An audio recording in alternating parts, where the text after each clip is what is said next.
não são tolos e estão vacinados contra o modelo lulopetista de confundir para dividir, de iludir para reinar. Mas vejam a audácia dessa turma.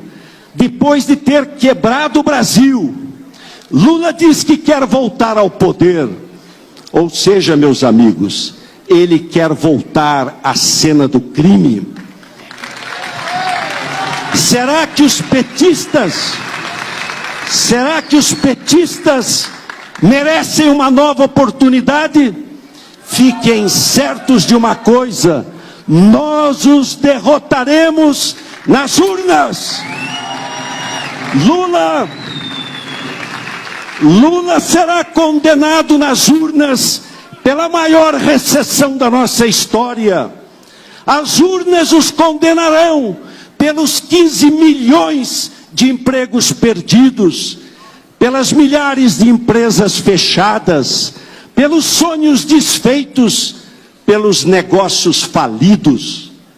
As urnas o condenarão pela frustração dos projetos de milhões de famílias levadas ao desespero, por ter sucateado a nossa saúde, atentado contra a saúde dos brasileiros.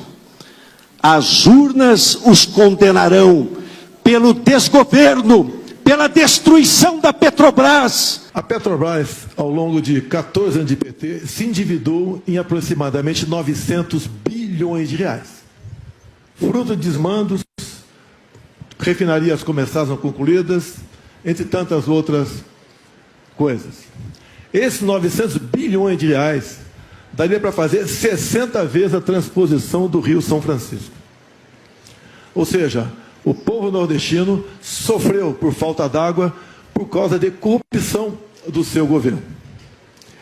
Mais ainda, esse montante é equivalente a 120 vezes o orçamento do Ministério da Infraestrutura. Eu estou falando isso para que você tenha noção do tamanho da corrupção somente na Petrobras.